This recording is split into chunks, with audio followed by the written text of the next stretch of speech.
Hi, I'm Andrew Odinson. I'm kind of the guy that's starting the Yeoman Farms project.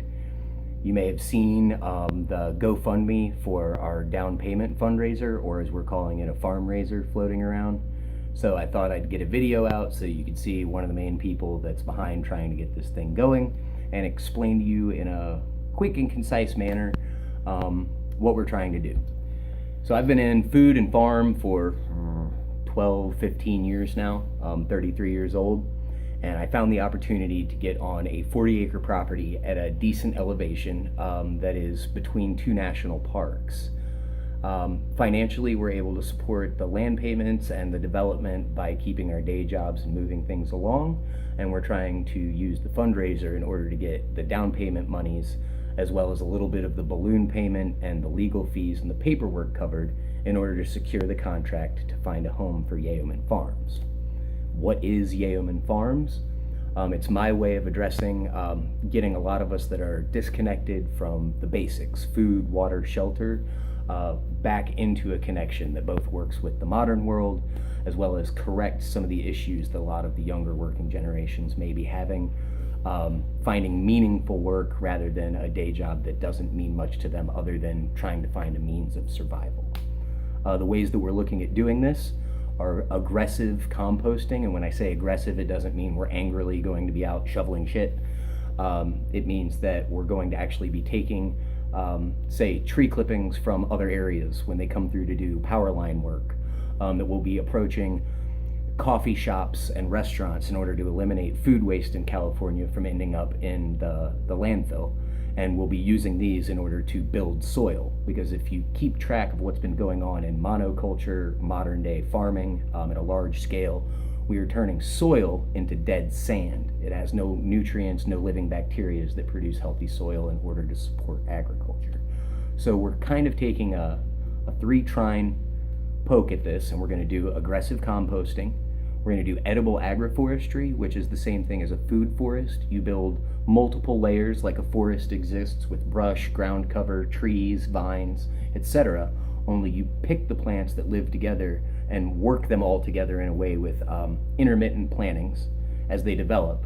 And you do it in such a way that everything has a food, a fuel, a medicinal, or a utilitarian value. So composting, food foresting, and then we're also going to move into some of the farm and fork, connecting people through food, showing them how to process the objects that you grow.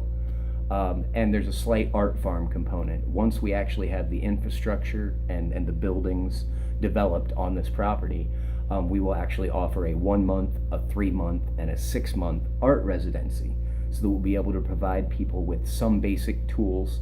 We're looking at building a wood shop, a metal shop, and then a small art studio space inside of a pole barn, so that somebody could come and, say, collect eggs or pick the greens in the morning, and for a minimal amount of hours they have the space to live while they work on whatever their art form may be.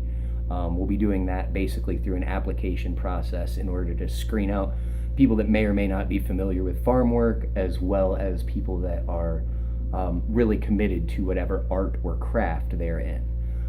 Highly supporting artisan and craftsman level of everything from food to gardening to habitat restoration, which is another large component. With 40-acre property, we're looking at being able to restore wildlands, not only regenerate the soil, stop erosion, recharge watersheds so that water usage is actually more appropriate for all of your surrounding community members, for the earth and the ecology, but that it moves through the property slowly and recharges the actual underground aquifers and watersheds. Here in California, unlike some other states, it's a very, very big deal as things warm up. So that's a little blurb about what's going to be going on at Yeoman Farms. If you have any other questions, you can email us at odinson.projects@gmail.com, or you can check out the Odinson Projects page on Facebook, where most of the updates to the GoFundMe will be going on. Again, my name's Andrew Odinson. Sorry about the dirty hands, I just got done picking tomatoes. I just wanted to give you a little bit of an idea what's going on and why we're trying to fundraise. It's because I found an appropriate property. It's at a decent altitude. It's only about 10 miles off of a main interstate, so that we won't be in anybody's way, but we do have access to markets and being able to get out, interact with larger community beyond what's going on just on the 40-acre property. We're going to centralize the human involvement, the areas where things go on and disturb the environment. It'll probably be to a 5 to 7.5 acre radius, depending on the layout of the property, the lines on contour that are level land that we can use for things. And then the other areas will be used to restore habitat, interplant native species, and expand from there in a, say, not just for human fashion. In order to invite a lot of our helper bugs, our beneficial and predatory bugs that keep other pests down, to provide habitat for animals that have been displaced by human development, as well as plants and trees that are actually going into extinction in several areas due to human interruption of their life cycles, such as not allowing wildfires to burn, and then certain trees won't grow because fire didn't come through the area. That's an example many people are familiar with. So that's a little idea of what we're going to be up to. We're looking at needing about the $5,000. If we hit just a little lower, we'll still be okay. Anything you can donate or anyone that you can get the message out to, please do. We will be operating on a 1-year plan, a 3-year plan, and a 5-year plan. I have plenty of nerded out details on all of that.